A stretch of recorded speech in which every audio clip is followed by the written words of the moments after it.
Hello world! Welcome to The Kampus Spotlight.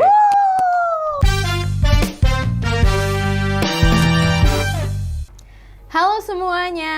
Wah, ini pertama kali ya kita ketemu di sini bareng kami dari perwakilan mentoring departemen. Nah, mungkin sebelumnya ada pepatah yang pernah bilang kalau tak kenal maka tak sayang nih ya. Jadi kita kenalan dulu. Perkenalkan, halo semuanya. Aku Catherine. Di sini aku sebagai Vice General Manager dari mentoring departemen untuk periode 2026 dan 2027. Dan di sini aku juga lagi bersama partnerku. Halo, aku Evan. Aku di sini selaku sekretaris dan bendahara periode 25-26. Wah, oke, keren banget nih ya. Jadi teman-teman di sini aku juga sama Evan itu udah kerja bareng ya. Kalau di periode 25 dan 26 itu udah setahun ya berarti ya, Evan ya? Setahun sih udah, Iya. lama banget ya. Iya, lama banget ya. Nah, biasanya aku sama Evan juga banyak ngobrol, tapi kita rata-rata banyak ngobrol juga tentang kerjaan gitu.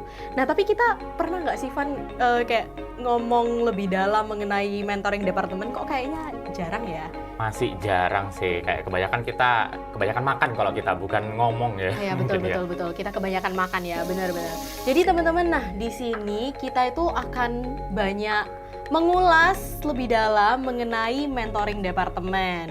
Dari mentoringnya, hubungan antara mentor dan menti, bagaimana kita bekerja, apa yang kita pelajari di mentoring departemen, semuanya akan kita ulas di sini. Jadi semacam sneak peek gitu ya. Iya benar, siapa tahu nih ada yang tahun depan tertarik untuk join ya jadi Iya. mentor di mentoring departemen. Ayo kita belajar lebih dalam. Oke, jadi kira-kira hari ini mau ngobrolin apa sih, Kat? Ya itu tadi ya, kita akan banyak belajar tentang mentoring departemen nih. Kita akan banyak ngobrol dan mengulas mengenai mentoring dan juga di MD itu kita ngapain sih dan apa yang sudah kita pelajari di mentoring departemen gitu. Kayaknya mungkin tanpa berlama-lama lagi kita langsung masuk aja ke pertanyaan yang pertama ya. Kayaknya abis ini aku mau nanya Evan dulu nih. Soalnya ya ini balas dendam dikit ya. Biasanya aku yang ditanyain Evan. Karena kan aku kerjanya waktu di 2526 itu sebagai Head of Mentor SL. Dan Evan itu sebagai PIC SL, bener ya? Bener. Ya, jadi aku yang banyak ditagi-tagi begitu ya untuk tugas-tugasnya. Jadi ini balas dendam. Kita tanya Evan duluan ya, oke. Nah, Evan, aku mau tanya nih. Selama kegiatan mentoring yang kamu pernah ikuti dan kamu juga pernah handle, kira-kira sejauh mana kegiatan mentoring ini pada periode sebelumnya itu memberikan dampak nyata terhadap peningkatan soft skill menti, dan kegiatan mentoring ini juga bukan sekedar cuman menjadi kegiatan formalitas aja. Oke, jadi kalau misalnya di Universitas Ciputra sendiri kan kita ada 12 kali kegiatan mentoring, 6 kali di semester ganjil sama 6 kali di semester genap, dan masing-masing itu kegiatannya beda-beda, kayak ada temanya beda-beda. Kayak contoh di semester genap kemarin yang baru banget nih, itu di pertemuan berarti hitungannya ketujuh ya. Ketujuh itu kita belajar soal time management. Nah, terus ada financial management, terus ada kegiatan narkoba, itu kegiatan penyuluhan anti narkoba ya. Terus ada kegiatan seminar karir, jadi kayak kita mempersiapkan menti-menti ini kalau mau nyari karir yang cocok itu gimana. Terus yang baru aja kemarin selesai itu ada Denim Day, itu kita ada edukasi untuk anti kekerasan seksual, dan juga kita ada mentoring terakhir. Wah, sudah mentoring terakhir ya. Oh, sedih banget. Itu basically soal reflection, karena kan udah 1 tahun berjalan, dan ya balik lagi kita kan harus merefleksikan ya perjalanannya kita dalam proses mentoring itu. Nah, tadi kan pertanyaannya seberapa ngefek gitu ya mentoring ini ke pengembangan soft skill-nya. Nah, kebetulan kita itu ada banyak kegiatan yang mendukung soft skill-nya, terutama ya kalau misalkan dari hasil program kerja kita yaitu focus group discussion, kita banyak-banyak tanya ke menti juga, dan mereka tuh merasa berkembang itu dari segi cara mereka membangun koneksi sih dengan teman-temannya, karena kan dalam satu kelompok mereka itu masih new ya ke UC, masih gak kenal siapa-siapa, tapi karena ada bantuan mentor, nah itu jadi bisa kenal ke menti-menti lain, bahkan sampai ada yang beda jurusan. Dan kalau misalnya soft skill sendiri yang berkembang itu, soft skill ada banyak ya, tapi yang paling utama itu reflective thinking sih. Karena kalau di mentoring department itu kita selalu berusaha untuk memasukkan esensi refleksi ke dalam setiap kegiatan kita. Jadi kayak istilahnya kita tuh gak cuma apa yang kamu pelajari selesai gitu habis itu, tapi kayak apa yang bakal kamu apply ke dalam hidup kamu untuk kedepannya, apa yang sudah terjadi, apa yang mungkin nanti akan terjadi, gimana caranya mempersiapkan itu sih. Kira-kira udah menjawab atau ada yang kelewat?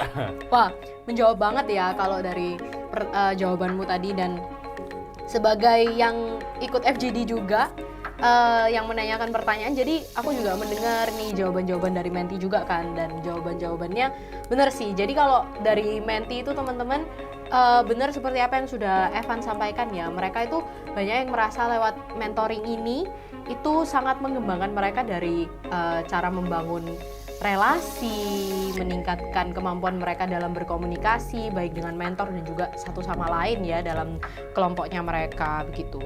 Oke, nah itu mungkin dari aku ya. Kalau dari kamu ada pertanyaan nggak nih buat aku? Kalau nggak ada nggak apa-apa juga sih. Ada dong, masa cuma kamu yang boleh balas dendam? Iya, sorry ya, aku banyak nih yang dendam yang belum terbalaskan. Oke, mungkin kalau aku mau nanya nih, kan berhubung kamu bakal lanjut di periode selanjutnya, kira-kira inovasi atau pendekatan baru apa, bukan PDKT ini ya, kira-kira apa pendekatan yang kamu bakal terapin nih dalam program mentoring buat menti itu gak ngerasa bosen gitu, dan gimana caranya menti itu bisa lebih apa ya bahasanya, engage gitu ya, terlibat gitu dalam periode mendatang. Ada ide gak nih? Benar-benar. Jadi kalau untuk dari aku sendiri ya, untuk periode yang ke depan, tentunya memang untuk masalah mengenai ya menti bosen, kurang engage dengan kegiatan mentoring itu adalah problem yang memang banyak kita hadapi begitu ya.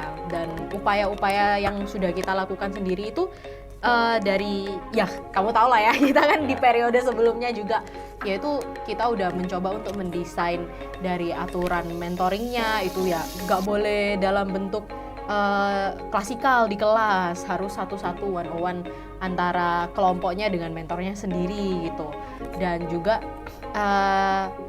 diusahakan mentoring itu nggak di kelas aja, bisa di luar gitu ya kan.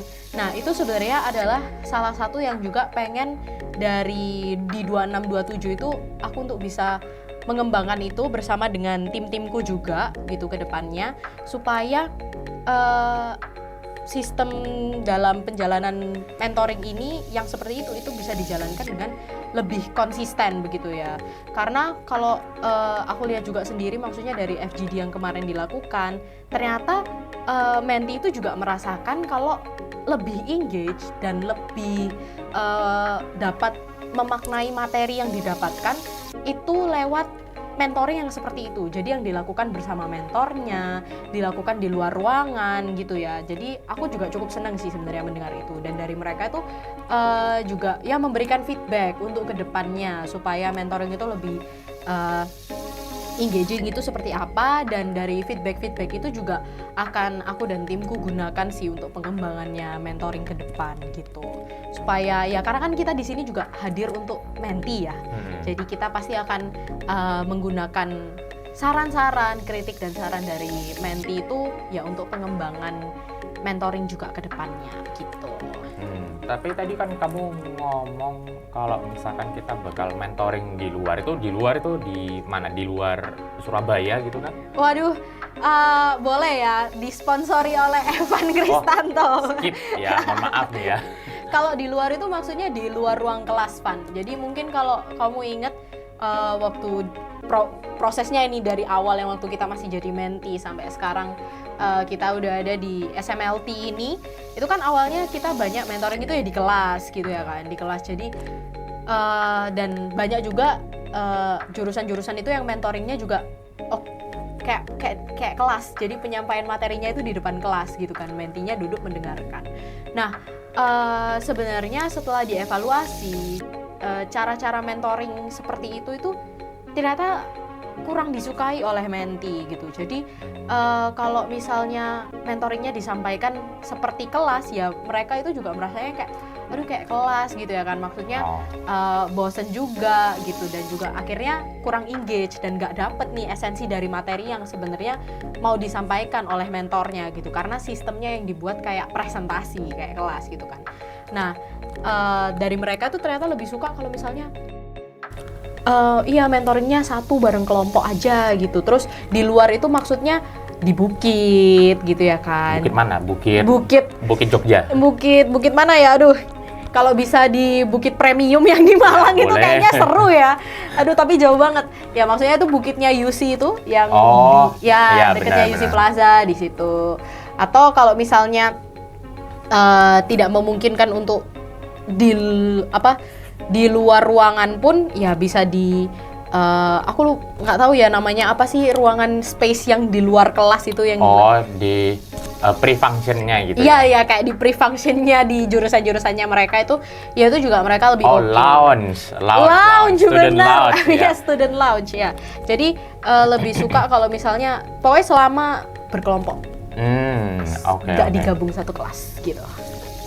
Asik ya mentoring di luar ya. Kalau misalkan di UC Walk bisa di Raburi atau di mana mungkin? Bisa. Jadi kalau misalnya anak-anak itu juga banyak yang melakukan mentoring di UC Walk juga gitu. Sambil makan. Ya, sambil makan. Ya, oke, aku dapat gambarannya lah. Kamu mau tanya apa lagi nih? Banyak tanya. Aku dulu lagi atau kamu lagi dulu ya? Aku aja deh. Iya, wes. Oke. Nah, Evan, sebagai segmen nih, Van. Kira-kira selama kegiatan mentoring berlangsung itu berapa sih tingkat kehadiran menti yang konsisten selama kegiatan mentoring berlangsung, dan juga apa sebenarnya kendala terbesar yang kamu temukan, ini ya kamu atau tim temukan gitu ya selama proses pendampingan? Spill gak nih angkanya berapa? Spill dong kak. Aduh, pelit banget. ya udah. Aku spill nih ya. Kalau misalkan kita itu ada sistem tracking ya, BTW, namanya sheets monitoring. Nah, biasanya timnya kita itu memantau kegiatan mentoring dengan ngelakuin pendataan. Jadi contoh, Catherine, mentinya ada 10 orang gitu. Kita didata, ada 8 yang hadir. Terus nanti ya seperti biasa ya, pakai rumus Excel ya sekarang ya. Langsung di sum aja, terus langsung ketemu jumlahnya. Dan bisa ditebak gak jumlah menti itu berapa? Coba tebak dulu deh. Angkanya kisaran aja deh. Aduh, aku takut banget kalau diuji kayak gini. Nanti kalau aku salah, habis ini kita keluar dari sini aku dimarahin sama dia. Oh, pasti kok. 1.200? Iya, kurang lebih bener ya. Gak jadi dimarahin ya. Lulus. Kurang lebih menti di Universitas Ciputra itu sekitar 1.200-an ke atas gitu ya. Di satu angkatan 2025 ya yang bawah ini ya. Nah, kalau misalnya kehadirannya sendiri, dari pencatatannya kita secara konsisten itu angkanya selalu di atas 80%, jadi nyentuh sampai 90%. Tapi kalau di semester genap ini angkanya itu cenderung turun. Nah, biasanya turunnya itu sampai kayak 85%, 88% gitu. Nah, kalau misalnya ditanya kenapa kok bisa turun, nah ini nyambung ke pertanyaanmu tadi, kendalanya apa. Nah, biasanya kalau misalkan kita mentoring itu, namanya juga baru ketemu, istilahnya kayak manis di awal gitu ya. Menti-menti itu masih kayak, mau seru-seruan gitu sama mentornya. Terus lama-lama di semester genap, semangatnya udah makin turun gitu. Nah, kenapa kok bisa semangatnya makin turun? Karena biasanya kayak kurang engage gitu mentornya, kayak udah sibuk gitu ya. Kan semester genap itu semester peralihannya menti gitu ya. Karena mereka di semester 1 biasanya kan masih sekelas gitu, gampang ngejadwalin kegiatan mentoring. Tapi pas udah masuk semester genap, mereka udah bisa milih kelas sendiri, terus nyari jadwal mentoringnya susah banget. Nah ya, itu ada beberapa jurusan yang kayak, oh sorry kok aku ada jadwal ini, oh no bro sama ini, oh no bro, gak bisa ketemu, gak bisa mentoring. Akhirnya harus mentoringnya di lain hari gitu. Nah kendalanya itu yang paling utama karena jadwalnya itu bentrokan sama mungkin tapi lebih ke balik ke pribadi masing-masing ya, ke pribadinya mentor masing-masing, kayak caranya mereka itu membuat mentinya lebih engage dalam kegiatan mentoring itu kayak beda-beda gitu tiap mentor. Nah ada mentor yang sangat engage, misalkan kayak ayo datang nanti tak beliin teh gitu nanti. Nah atau kayak ayo nanti tak traktir nasi padang, ayo habis ini kita pergi nih ke mana makan di Jiwok gitu, ayo kita ice breaking dulu biar gak lemes, atau kayak oke kita langsung diskusi aja gitu. Nah tapi ada juga mentor yang kayak ya udahlah kayak presentasi aja, balik lagi nih akhirnya bosen gitu ya, mentinya jadi males untuk datang kegiatan mentoring. Kurang lebih kayak gitu sih. Betul ya, aku juga setuju sih ya. Ini hoki banget ya, kita soalnya habis FGD kemarin teman-teman, jadi baru mendengarkan tentang hal ini juga fresh banget langsung dari menti dan juga mentor ya Van. Dan aku bener setuju sih kalau di semester 2 itu memang dari mentor juga struggle-nya itu banyak untuk menyesuaikan waktu, karena ternyata ada beberapa kelas itu yang nabrak, kalau nggak mentinya nabrak ya mentor sama mentinya yang nabrak gitu kan. Jadi meskipun sudah disediakan jadwal mentoring juga tetap ada beberapa yang harus di move gitu kan. Ya benar-benar aku setuju sih kalau itu memang menjadi kendala di semester 2 gitu ya kan, karena tugasnya makin banyak, kelasnya juga ya ada yang nambah SKS juga, jadi ya get well soon. Semangat ya. Tapi teman-teman juga menti-menti kalau yang ada di sini jangan lupa untuk semangatnya tetap dijaga ya. Iya, masih 1 tahun perjalanan. Iya. Kita sudah semester tua, sudah tahun depan lulus. Fosil udah ya ini ya. Oke, jadi ini aku yang nanya lagi atau kamu Van? Shut up. Gimana kalau kita gunting batu kertas aja buat nentuin? Boleh. Kamu gunting ya? Iya. Oke, kalau belum. Oke, jadi kalau misalkan Catherine sendiri, aku tuh mau nanya, kamu kan mau lanjut di periode berikutnya 26-27 nih ya. Kira-kira kamu ada gak kayak plan atau rencana gitu buat bikin semacam standar kualitas mentor gitu loh, biar nggak ada gap antar kelompok. Kayak tadi kan aku bilang kalau misalnya engagementnya tiap mentor ke menti itu beda-beda. Nah gimana kayak kamu bikin standar ya? Mungkin kalau untuk standarisasi kemampuan supaya setiap mentor di jurusan itu punya kemampuan yang sama, balik lagi itu juga menjadi salah satu struggle dari kita juga ya sebagai organisasi mentoring departemen, karena kalau teman-teman tahu di setiap jurusan itu juga kita punya mentornya masing-masing, dimana satu jurusan itu ya kayaknya jurusan yang paling kecil itu FTP ya, yang mentornya 3 ya? Iya, 4 sekarang. Tahun ini ada 4 ya, itu di FTP aja ada 4.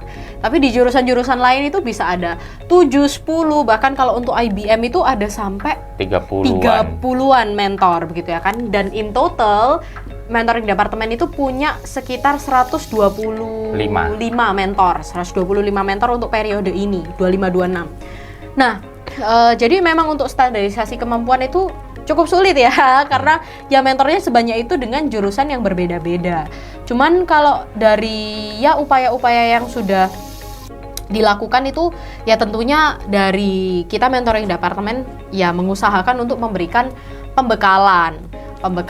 Jadi kalau teman-teman tahu di mentoring departemen itu kita di awal semester itu ada namanya pembekalan mentor ya.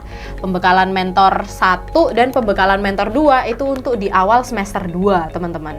Nah, untuk setiap pembekalan mentornya ini, mentor itu dibekali dengan skill-skill dan kemampuan-kemampuan untuk meningkatkan kemampuan mereka dalam melaksanakan mentoring bersama dengan mentee begitu.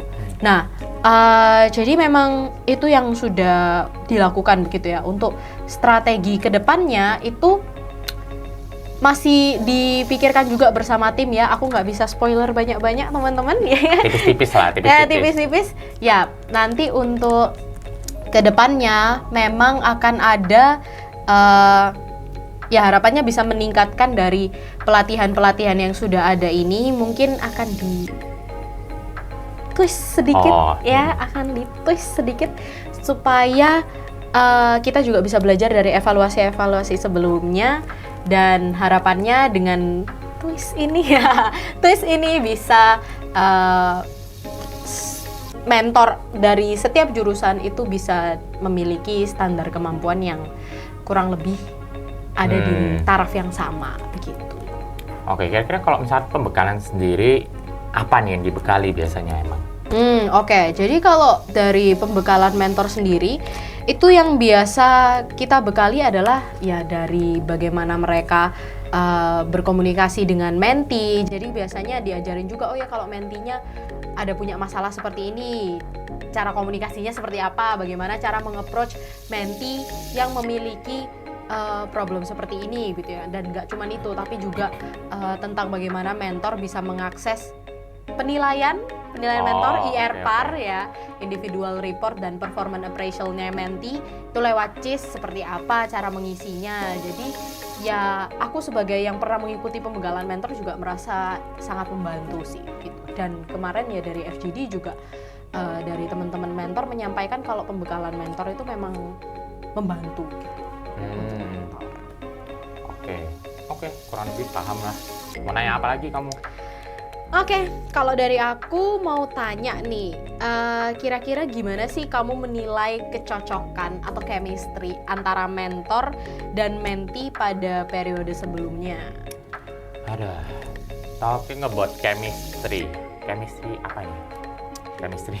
Ya, cocok-cocoknya mentor sama mentee lah. Kalau misalkan chemistry sendiri, kalau aku lihat loh ya, banyak mentee itu di periode ini tuh ngerasa cocok sih dengan mentornya. Bukan cocok ngajak pacaran loh ya, bukan ya.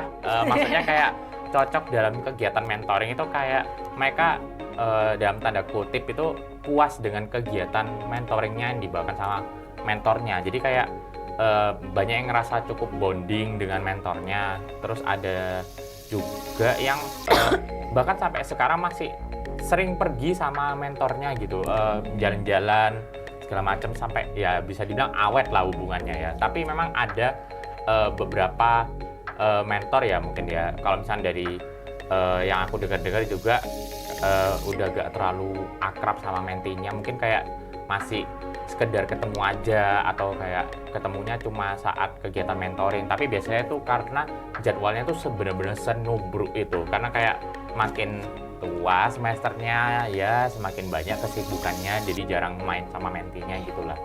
Kurang lebih gitu sih. Oke, ya benar, aku setuju sih. Kalau untuk yang periode ini juga dari mentor-mentornya itu kemarin banyak menyampaikan ya waktu di FGD. Dan nggak cuma mentornya tapi mentinya juga nih, banyak yang menyampaikan kalau misalnya mentornya itu sangat membantu gitu. Bahkan kadang ada mentor yang membantu sampai ke kalau ada mentee yang bingung tentang materi yang diajarkan di mata kuliahnya mereka, ya biasanya dari mentornya juga kadang bisa membantu untuk menjelaskan gitu ya kan.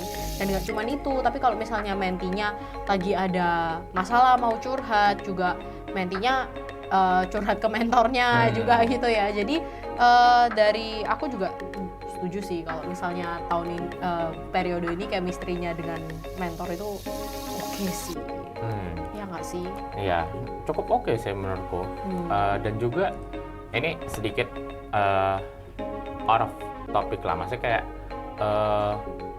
selain kita di mentoring department sendiri kan juga dia berusaha gitu ya mengembangkan membekali mentor buat membangun chemistry dengan menti-mentinya. Mungkin aku mau nanya nih ya, apakah ada semacam strategi mungkin buat entahlah ya, mungkin nggak cuma meningkatkan chemistry tapi mungkin memperbaiki sistem di mentoring department biar istilahnya kayak semua pihak itu makin terhubung gitu ya. Mungkin kayak nggak ada rencana mau pakai teknologi atau platform digital gitu dalam proses monitoringnya gitu, kayak buat perkembangannya menti juga. Oke. Nah, waduh, aku kayaknya juga nggak bisa spill banyak-banyak nih ya. Tapi mungkin kalau dari aku sendiri ya untuk kedepannya, tentu kalau kita ini sekarang kan juga lagi dalam masa digitalisasi ya teman-teman. Dan aku setuju kalau misalnya penggunaan teknologi itu perlu diintegrasikan banyak juga dalam kegiatan mentoring begitu. Dan yang mulai dikembangkan saat ini adalah untuk ya bagaimana mentor dan menti itu bisa mengaplikasikan apa yang sudah mereka pelajari itu dan diaplikasikan dan di-share juga di sosial media gitu. Mungkin kalau yang dari program-program yang sebelumnya yang sudah pernah dijalankan itu ya bisa juga melakukan video bersama dengan kelompok untuk kalau yang anti narkoba gitu ya kan, mungkin aku ya bisa untuk membuat video bersama dengan kelompok dan mentornya untuk sosialisasi kegiatan anti narkoba. Dan kalau untuk Sedive ya juga bisa melakukan yang sama, mungkin bisa dalam bentuk postingan gitu kan, jadi nggak cuman video-video psikoedukasi atau video sosialisasi, tapi juga bisa dalam bentuk postingan-postingan, mungkin nggak cuma di Instagram tapi bisa lewat TikTok juga gitu ya kan. Jadi supaya dari menti ini dan dari kelompok mentor-mentor yang ada ini, mereka nggak cuman oh ya udah belajar gitu ya kan, kita nggak boleh ngebut-ngebut, kita nggak boleh menggunakan nafza secara sembarangan gitu ya kan. Jadi nggak cuman seperti itu aja, tapi bisa apa yang sudah mereka pelajari itu juga bisa disebarluaskan lewat teknologi yang ada gitu sih. Kalau buat monitoring internalnya mungkin apa? Google Tools ya atau apa ya namanya? Kayak Drive atau Google Sheet atau apa gitu? Kalau untuk monitoringnya sendiri benar ya. Jadi kita bisa menggunakan Sheet. Menurutku dari Sheet itu juga sangat membantu ya untuk monitoring. Cuman mungkin untuk kedepannya yang akan diimprove adalah dari sistem siapa yang memonitoring gitu ya. SOP-nya berarti SOP-nya benar. Karena kalau dari penggunaan Sheet sendiri itu memang sudah sangat oke begitu ya. Cuman nanti untuk di periode ke depan sepertinya SOP-nya yang akan berubah begitu, melihat evaluasi dari periode sebelumnya gitu. Karena kalau dari penggunaan Sheet ya itu sudah sangat membantu sih, apalagi dari teman-teman kemarin di FGD juga sudah menyampaikan ya kalau misalnya penggunaan guideline yang ada di e-learn itu juga membantu mereka sekali dalam melaksanakan mentoring. Jadi aku rasa sebenarnya sih teknologi udah cukup banyak dipakai di MD ya, dan mensupport kegiatan dan perkembangannya menti. Cuman mungkin untuk kedepannya mungkin akan di SOP-nya yang berubah gitu. Oke, paham. Apalagi nih? Mungkin aku mau tanya aja nih Van ya. Kalau dari aku tuh kira-kira ini pertanyaannya kamu perlu reflect back juga sih kayaknya. Kalau dari aku ya, kira-kira apakah kamu tuh ada pelajaran atau evaluasi terbesar dari pelaksanaan sesi mentoring yang pernah dilakukan sebelumnya? Kira-kira apa tuh pelajaran dan evaluasi? Pembelajaran dan evaluasi. Jujur aja kalau misalnya evaluasi mungkin banyak ya pasti ya kalau dari tiap jurusan. Tapi kalau misalnya dari kegiatan mentoring yang sudah berjalan, mungkin pelajarannya itu adalah kayak kita harus semacam apa ya, membangun budaya kayak di dalam mentoring department sendiri, dalam kegiatan mentoringnya itu yang bisa yaitu tadi kayak reflective thinking sih menurutku. Dan juga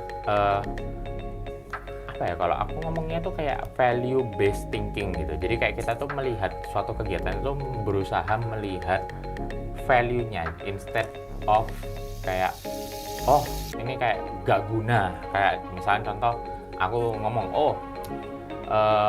Apa ya, biasanya kalau menurutku, misalnya kayak ada penyuluhan anti narkoba, aduh ini udah topiknya basi gitu ya, atau kayak ini udah harusnya ini makanannya anak SMA, ini bukan anak kuliah. Tapi nyatanya kayak kita mengadakan itu kan karena masih marak tingginya penggunaan narkoba di kalangan kuliah, apalagi anak-anak perkuliahan ini kan aksesnya ke luar itu lebih luas. Jadi kayak menurutku apa pembelajarannya ya, mungkin kita bisa lebih melihat value dari suatu kegiatan yang kita lakukan, dan gimana caranya kita mendeliver value itu juga sih ya. Ini PR lah ya buat periodemu nanti nih ya, caranya mendeliver value melalui kegiatan-kegiatan dari mentor sendiri. Kalau evaluasinya ya, kalau aku bisa bilang ya banyak ya, tapi mungkin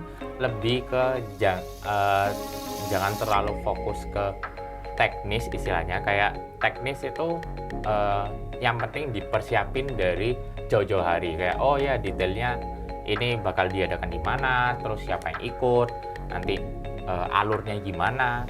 Tapi kayak lebih ke fokus ke mendeliver value lewat kegiatannya itu sih. Menurutku kayak kalau misalkan setiap orang di mentoring department sendiri, terutama mentor-mentornya kayak bisa punya kemampuan untuk mendeliver value itu, pasti menti itu kayak istilahnya kayak heart to heart gitu ya, kayak maksudnya kayak I understand you gitu, anggap aja. Jadi lebih engage juga. Nah itu efeknya juga sih.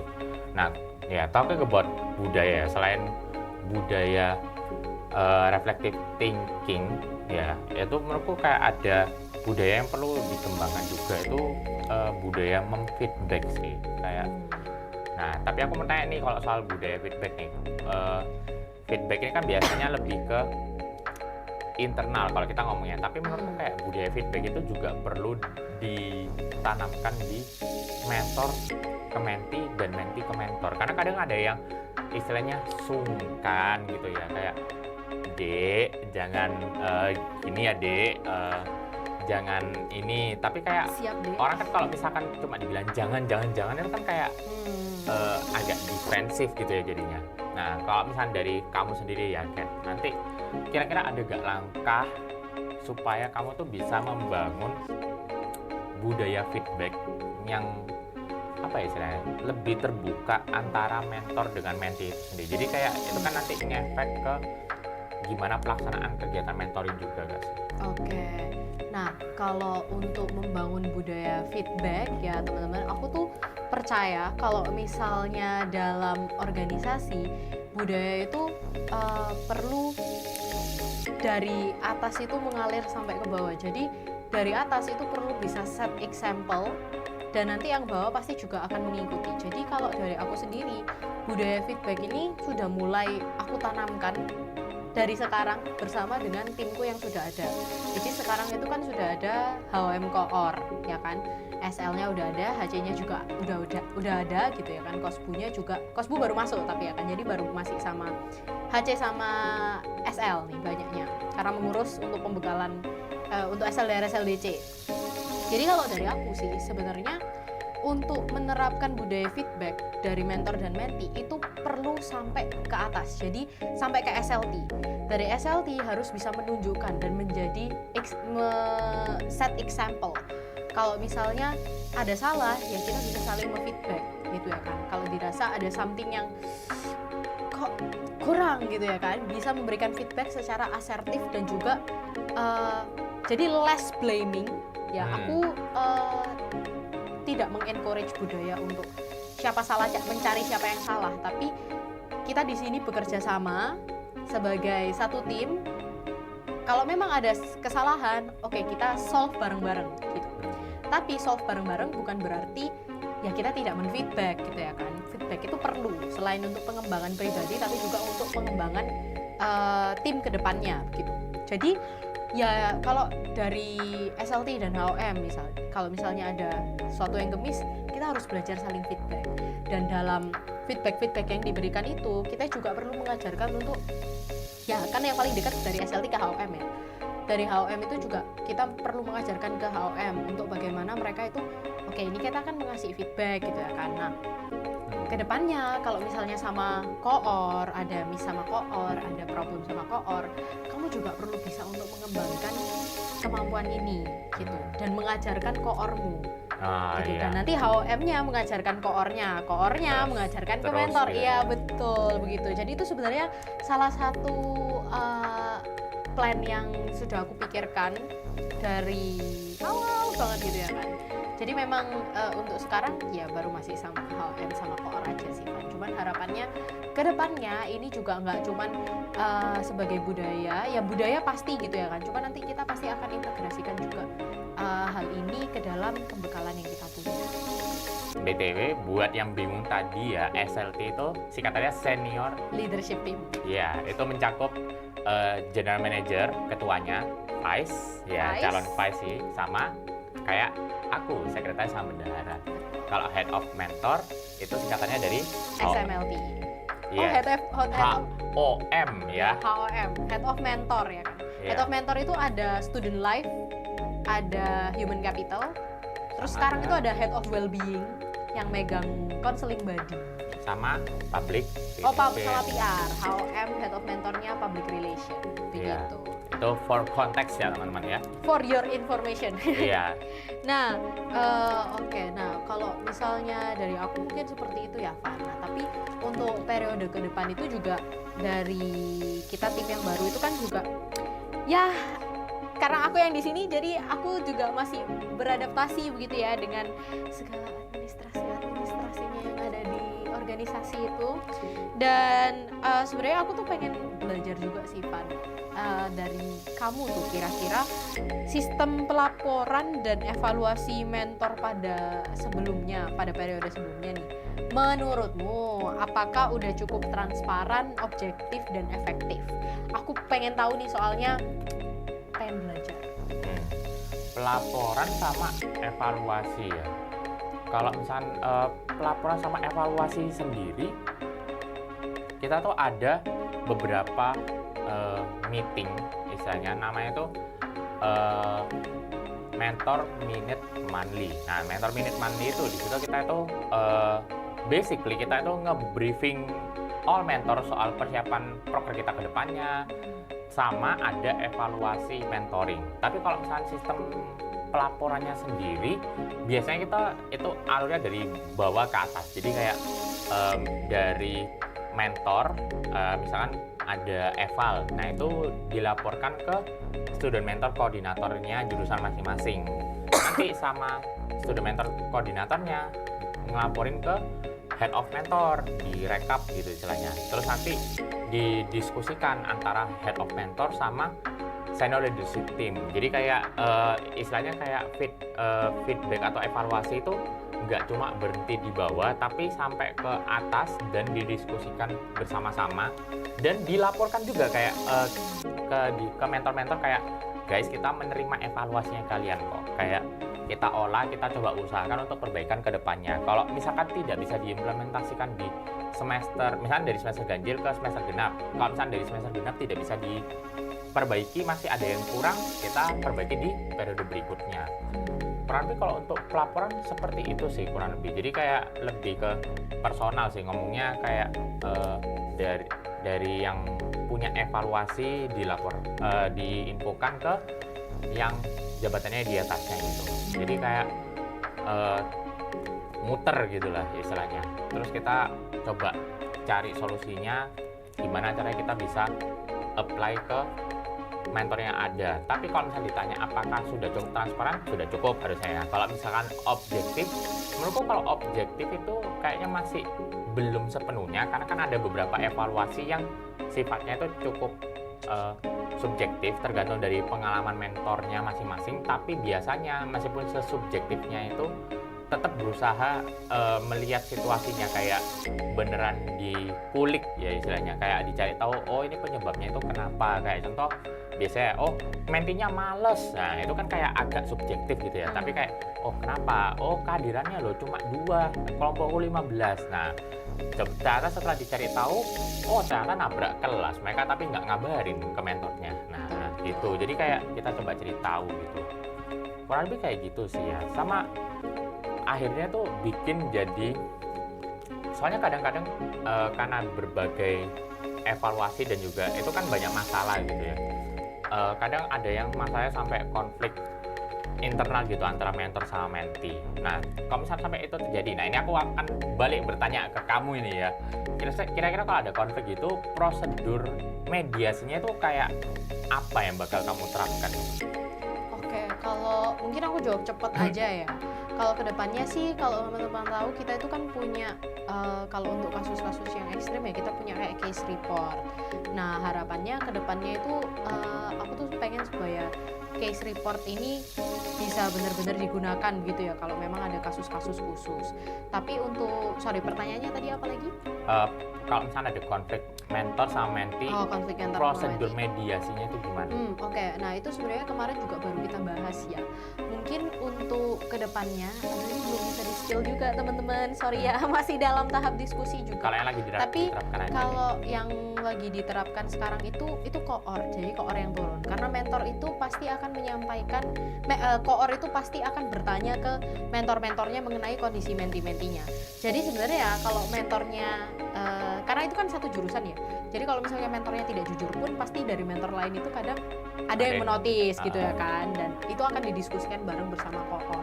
Tapi kalau dari aku sih, dari pengalamanku memegang jurusan yang ada, terbuka mereka. Jadi kalau memang ada masalah sama mentee, terbuka ke koor, dan koor biasa yang akan membantu untuk resolve masalah itu. Kalau memang masalahnya itu yang sangat sensitif, biasa juga dibantu sama dosen PA dan HOM. Begitu sih Van. Mungkin ya kayaknya itu aja deh buat chit-chat kita hari ini ya. Oke. Kira-kira Capek kita tadi belajar, ya ngomongnya. kira-kira belajar apa sih hari ini, Man? Kalau aku sih ya, mungkin kalau menyimpulkan saja, namanya 1 tahun berjalan pasti ada evaluasi dan banyak hal-hal yang masih memang perlu diperbaiki. Dan menurutku untuk ya ini juga bekal saya buat periodemu ya mungkin ya, kita coba untuk belajar mengambil evaluasi yang ada, terus kita coba kembangin apa solusinya gitu, dan juga lebih menanamkan yaitu sih budaya-budaya yang positif kayak ya constructive feedback, terus reflective thinking ke kegiatan mentoring supaya lebih engage juga. Jadi kayak kita balik ke memperbaiki internal masing-masing lah istilahnya. Kurang lebih itu sih ya.